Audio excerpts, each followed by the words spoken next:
امریکہ میں داخل ہوتے ہیں تو وہاں پہ وہ دیوار کھڑی کر دیں گے.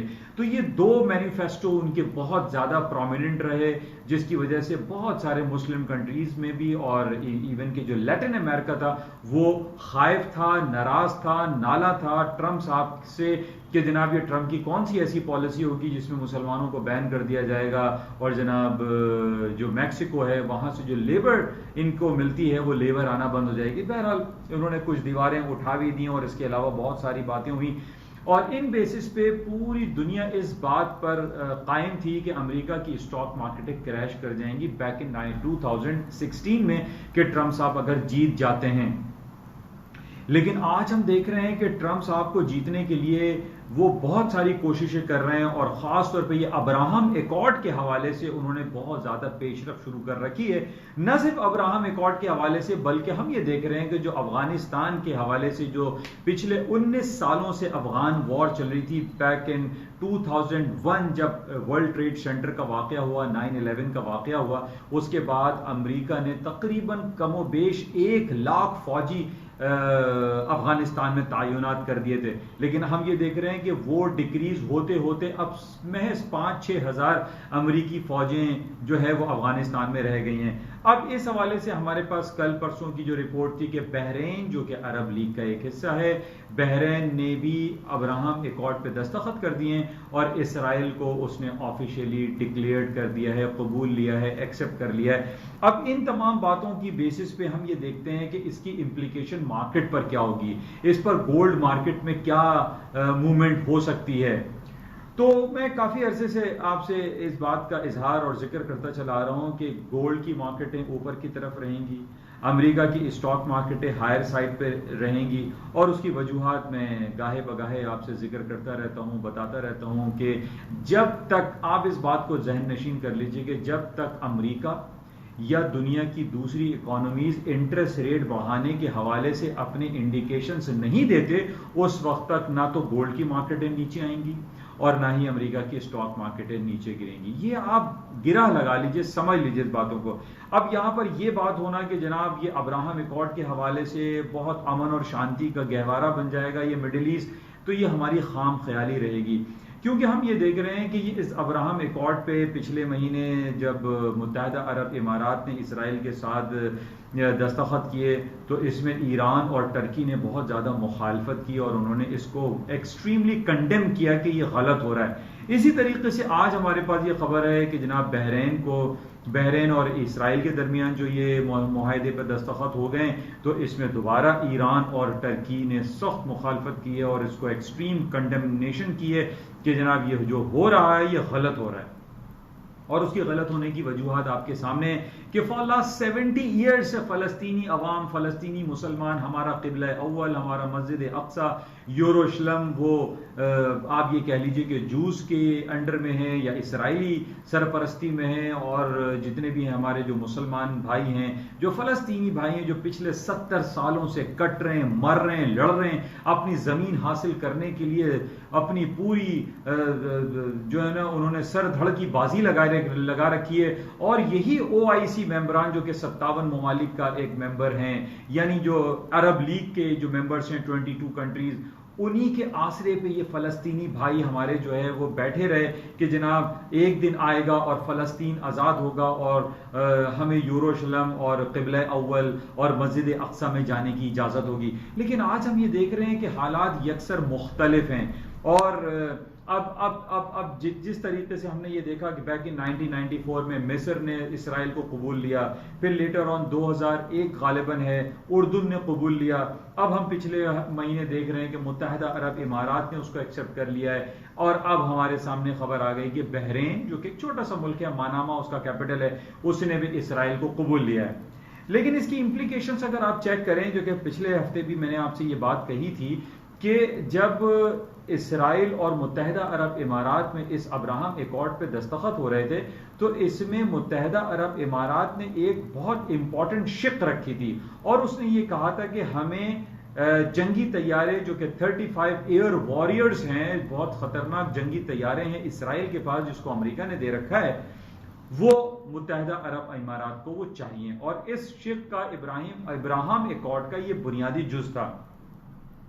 اب جناب دستخط ہونے کے بعد جب متحدہ عرب امارات کے امیر جناب زید النہیان صاحب نے اسرائیل سے اس بات کا مطالبہ کیا کہ بھائی آپ ہمیں 35 جو جہاز ہیں وہ اپنے دیجئے، تو اسرائیل نے انکار کر دیا.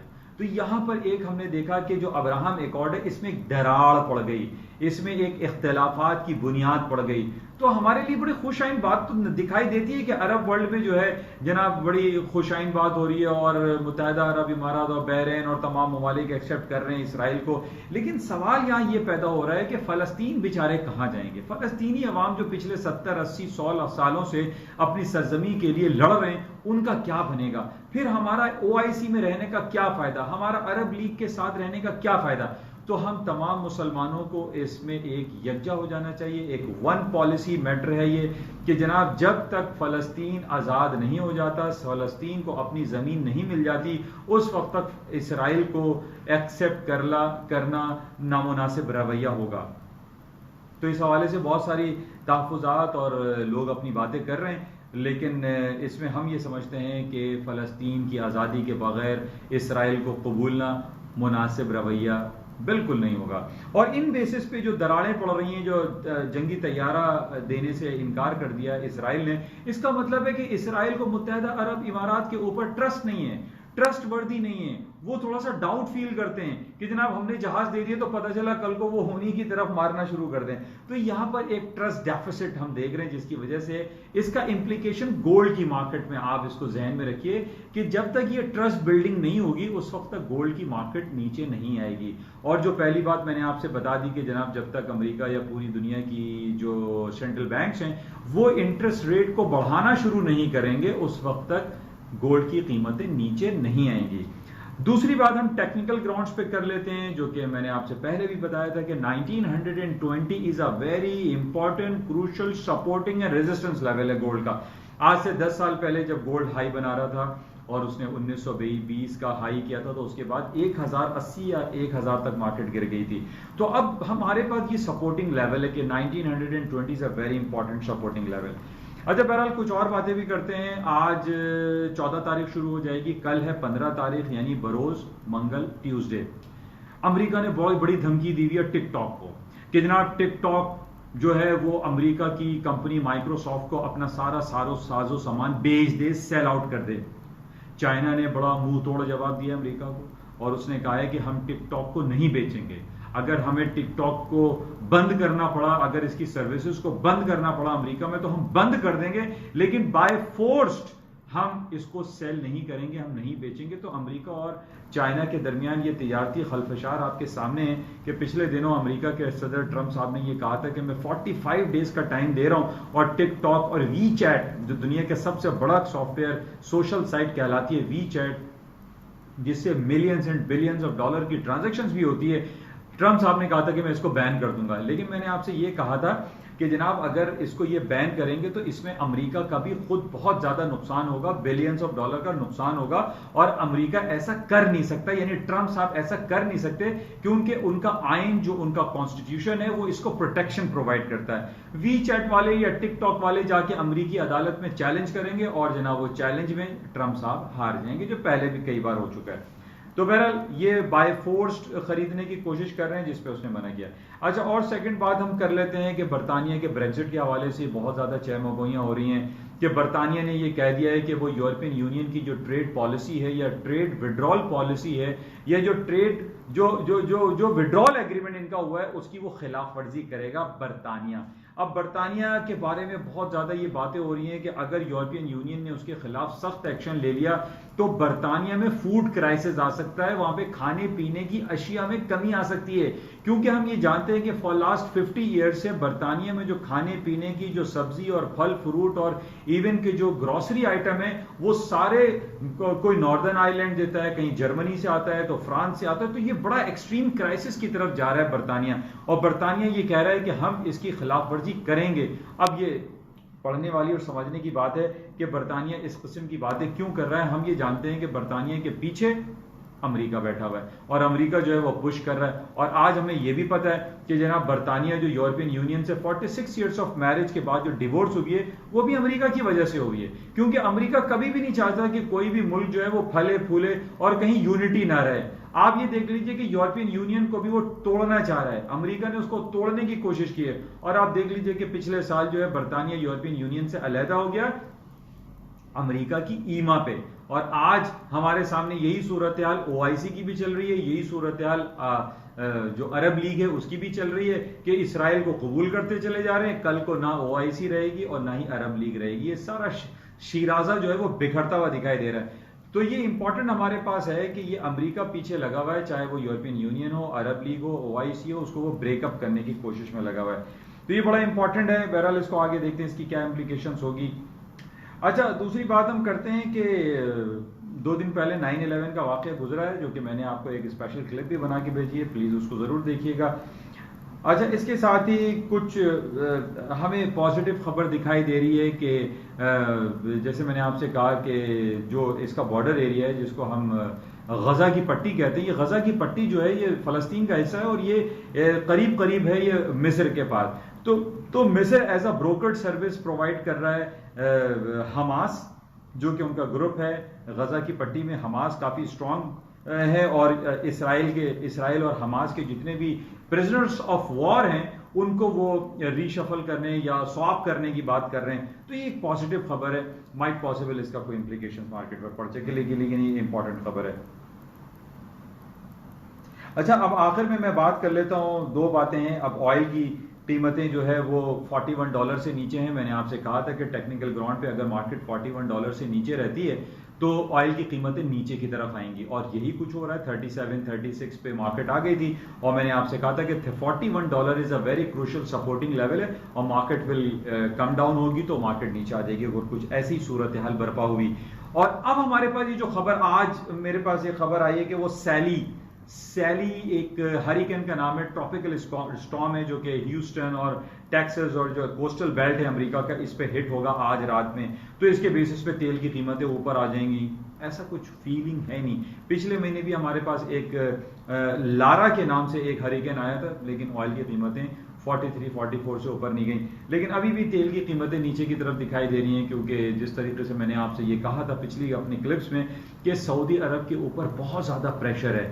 جب سے یہ متحدہ عرب امارات, بحرین اور یہ ممالک جو ہے اسرائیل کو قبولنا شروع کیا ہے, سعودی عرب کے اوپر بہت زیادہ پریشر بلڈ اپ ہو رہا ہے. اور سعودی عرب کو ان سائڈ یہ انفارمیشن میں کہہ سکتا ہوں کہ میری اپنی تجزیاتی ہے, غلط بھی ہو سکتی ہے, لیکن $41 سے نیچے تیل کا گرنے کا مقصد یہ ہے کہ سعودی عرب کو فائنینشلی کرنچ میں لے کر آنا ہے, سعودی عرب کو مارنا ہے. سعودی عرب کو آپ نے پہلے ہی دیکھا کہ کووڈ-19 کی وجہ سے حج اور عمرے میں ان کی کوئی ارننگ نہیں ہوئی, زیرو مائنس میں ہو گئے.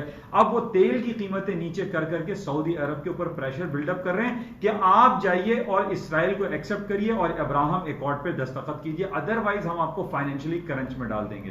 تو یہ بڑا امپورٹنٹ ہے, اس کو آپ بھی اینالائز کیجیے گا, دیکھیے گا کہ what is the news behind these all happenings. اچھا, اس کے علاوہ اسٹاک مارکیٹیں امریکہ کی جو پچھلے دنوں نیچے کی طرف آئیں, نیچے آنے کی کوئی کہانی نہیں ہے. ابھی بھی میرے پاس جو رپورٹس ہیں کہ آج ٹی اے یعنی جو 35 آپ کا یہ اسرائیلی انڈیکس ہے یہ بھی پازیٹیو میں 0.6% پلس میں بند ہوا ہے, اور سعودی عرب کا جو تداول آل شیئرز ہیں وہ 0.8% پلس میں بند ہوا ہے. تو اسٹاک مارکیٹیں پلس میں کھلیں گی, تیل کی قیمتیں 100 رہیں گی, آئل کی قیمتیں بھی 100 رہیں گی. کوئی ایسی خاص امپورٹنٹ وہ نہیں ہے کہ بہت ہپڑ دبڑ ہو جائے گی, مارکیٹیں اوپر نیچے ہو جائیں گی. تو یہ کچھ صورت حال تھی جو آپ کے ساتھ میں نے کافی حد تک کور اپ کر لیا ہے. تو انشاءاللہ رابطے میں رہیں گے. کچھ تھوڑی سی لمبی ہو گئی لیکن انشاءاللہ آپ سے رابطے میں رہیں گے. جاتے ہوئے آپ سے یہ گزارش میری ہمیشہ رہتی ہے کہ اس یوٹیوب چینل کو آپ پھیلائیے, کیونکہ یہ اردو اور سہل انداز میں, اس کو آپ لائک کریں, شیئر کریں, زیادہ سے زیادہ سبسکرائب کریں اور بیل آئیکن دبا دیں تاکہ جتنی بھی اپلوڈز ہوتی ہیں وہ آپ کو ملتی رہیں. انشاءاللہ صبح کی مارننگ بریفنگ میں آپ سے دوبارہ رابطہ قائم کیا جائے گا. اس وقت تک کے لیے اجازت دیجیے. خدا حافظ.